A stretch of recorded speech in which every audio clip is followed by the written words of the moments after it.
क्या समझा?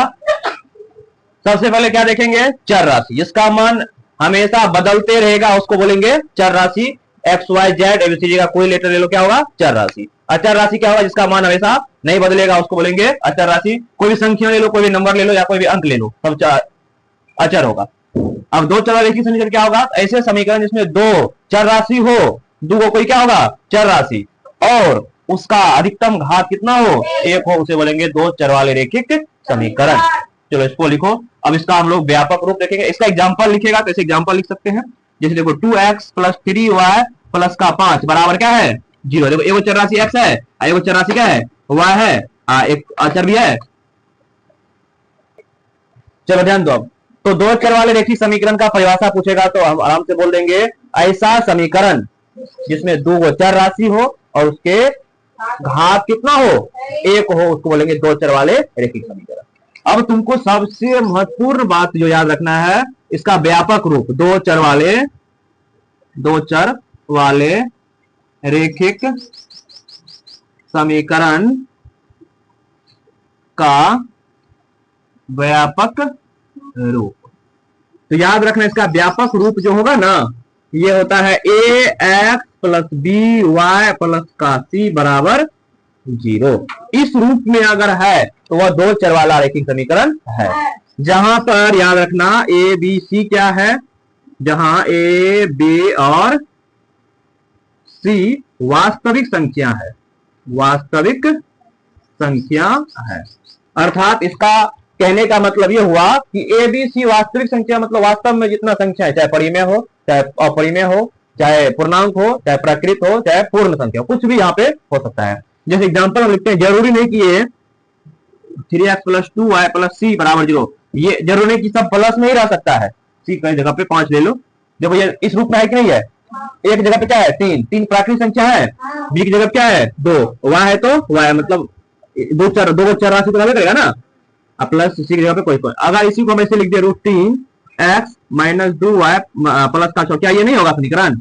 ये भी होगा, क्योंकि हम तुमको बता चुके हैं ए बी सी कौन संख्या हो सकती है। तो यहाँ पे ए अभी कौन संख्या है? ए √3 क्या है? अपरिमेय संख्या है ना। तो वास्तविक के ना अंतर्गत सब संख्या आ जाता है, परिमेय अपरिमेय, तो ये भी हो सकता है। या ऐसे ले ले, ये भी हो सकता है ना। दो चर राशि देखना है, बात कि वास्तव में कोई भी संख्या रह सकता है। तो चलो इसको नोट करो।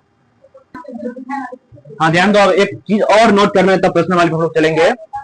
समझो इधर, अगर कोई दो चर वाला रेखिक समीकरण है ना, ध्यान दो इधर, बात नहीं करेगा रे गप। अगर कोई दो चर वाला रेखिक समीकरण है, उसका अनेक हल होता है। यानी कि दो चर वाले रेखिक समीकरण का अनेक हल होगा। कैसे होगा? जैसे एग्जांपल में हम देखो तुमको बताते हैं।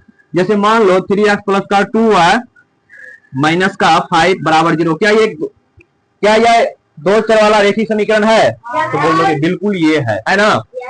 अब इसका कितना हल होगा? तो हम बोलेंगे हल इसका कितना होगा? अनेक। हल कितना होगा? अनेक। कैसे? तो हम तुमको बताते हैं। 3x प्लस का 2y माइनस में उधर जाएगा 5 तो प्लस, तो 2y बराबर कितना होगा? 5 माइनस का 3x। तो y बराबर कितना होगा? 5 माइनस का 3x बटे 2 गुना में बना में। अब यहां पर देखो, एक ऐसे तुम तालिका बना लो, ठीक है।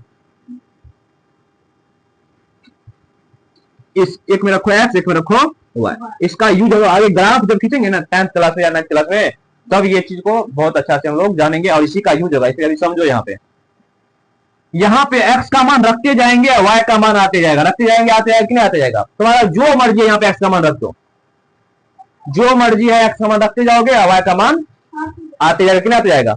इसलिए इसका कभी भी हल खत्म होगा, जितना मान में x का मान सोचोगे उतना y का मान आएगा। जितना सोचो, करोड़ सोचो, करोड़ के बारे में तो y सोचेगा।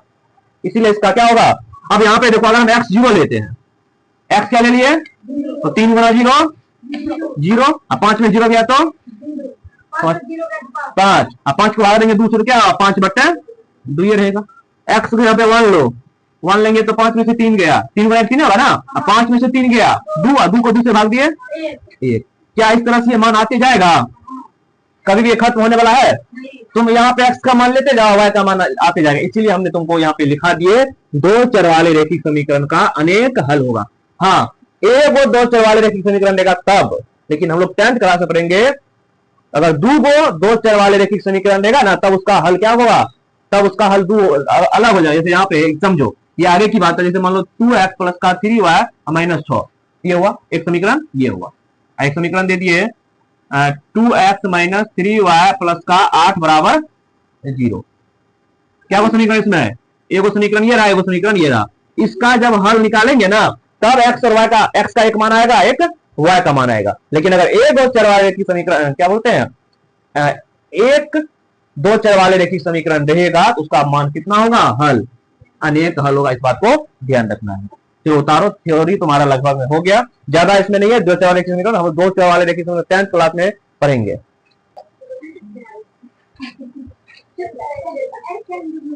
चलो ध्यान दो।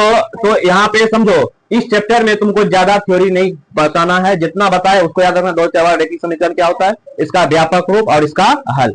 और ध्यान दो, इसमें हम लोग 9th क्लास में केवल एक दो चर वाले रैखिक समीकरण को हल करना सीखेंगे, और 10th क्लास में दो बढ़ेगा ना तब उसको हम लोग अलग अलग 5 विधि से इसको हल किया जाएगा, वो हम आगे पढ़ेंगे, इसमें नहीं पढ़ना है। तो प्रश्नावली 4.1 में देखो क्वेश्चन क्या है। प्रश्नावली 4.1 क्वेश्चन पढ़ो, लैंग्वेज वाला क्वेश्चन, ध्यान इधर। हाँ, बोलने नहीं होता है तो नहीं बोलो, माने में रखो। सुनो, 4.1 का पहला नंबर क्वेश्चन, बात निकलेगा। एक नोटबुक, नोटबुक समझता है ना, तुम्हारा जो कॉपी है, नोटबुक की कीमत कलम की कीमत से दुगुनी है। अगर कलम 1 टका का, नोटबुक 2 टका का। अगर कलम x टका का तो नोटबुक 2x का। तो बोल रहा है इस कथन को निरूपित के लिए दो चर वाले रैखिक समीकरण के रूप में लिखे। एक नोटबुक की कीमत एक कलम की कीमत से कितना है, दोगुनी है, तो क्या होगा। तो जो इसको दो चर वाले, तो मतलब दो चर राशि कोई ना कोई मानना पड़ेगा। तो मान लेते हैं, माना कि 4.1 का पहला नंबर क्वेश्चन, माना कि एक नोटबुक की कीमत, बात नहीं करो, समझो यहाँ पे, एक नोटबुक की कीमत मान लेते हैं x रुपया, और एक कलम की कीमत मान लेते हैं, एक कलम की कीमत मान लेते हैं y रुपया। देखो दो चर राशि लाए, दो चर राशि लेना है, वैसे ये एक चर राशि में ही बन जाता, लेकिन हमें इसको क्या बोलते हैं, दो चर वाले रैखिक समीकरण के रूप में व्यक्त करना है। तो हम क्या मान लिए, एक नोटबुक की कीमत x रुपया और एक कलम की कीमत y रुपया, ठीक है। अब प्रश्न से क्या बोला है, प्रश्न से ये ना, तो इसको दो रैखिक समीकरण के रूप में लिखना है। प्रश्न से नोटबुक का जो कीमत है इसका दुगुनी है ना। अगर मान लो कलम 1 टका का तो क्या टका का, 2 टका का, अर्थात यहां पे हम बोल दे, लेकिन यहां पे किसके बराबर लेना ये कहा दिया हुआ है। अच्छा ठीक है, वैसे कर लेते हैं। तो एक मान लो x है, एगो y है, टोटल कितना है, अच्छा बराबर लेना है ना। तो कलम का कीमत बराबर होगा किसके, नहीं, मतलब नोटबुक की कीमत जो है वह कलम की कीमत के बराबर कब होगा, जब वह दुगुनी होगा, मतलब दुगुनी होगा तो इसको दुगुना करना पड़ेगा ना। क्योंकि देखो अगर कलम 1 टका का, मान लो y 1 रुपया, तो नोटबुक क्या टका का, y दुगुना 1 2 टका का। स्पष्ट बोला है ना कि कलम का कीमत से दुगुना दाम है किसका, नोटबुक का, ठीक है। इसलिए 2 से किसमें गुना करेंगे, y में। क्योंकि देखो अगर कलम 1 टका का, मान लो y 1, y की जगह क्या रखेंगे, समझे, y की जगह क्या रखेंगे 1, तो यहाँ पे क्या होगा, x बराबर क्या होगा, 2 गुना 1, कितना होगा 2। देखो कलम 1 टका का तो कॉपी क्या टका का, 2 टका। अगर कलम 2 टका का तो कॉपी 4 टका। कलम 5 टका का तो कॉपी 10 टका का होगा ना। तो वही बात है। अब प्लस में करेगा तो इधर क्या बच गया, 0। यही हमें क्या करना था, लिखना तो बन गया। हाँ, तुम्हारा कलम क्या टका था, तो कॉपी उसका दुगुना टका का है, तो हो गया, वही है, उसी को समीकरण रूप में लिखना था। अब अगला 2 नंबर का जो क्वेश्चन है ना, बोल रहा है निम्नलिखित रेखी, एक क्वेश्चन हम बताएंगे, बात नहीं करो तुम लोग, खुद से सभी क्वेश्चन वाले ध्यान से सारी समझ लो। जाओ उठ होके जाओ, घूम के जाओ, इधर होके ना उठ होके घूम जाओ, निकलो जल्दी जाओ, इस होके जाने, इस होके नहीं आएगी, आने वाला ना। सुनो, इसमें जो है एक क्वेश्चन बना लोगे, बना देते हैं, तुम लोग बोलेगा सब क्वेश्चन सर अभी बना लेंगे, इतना आसान है। मिटा दे इसको।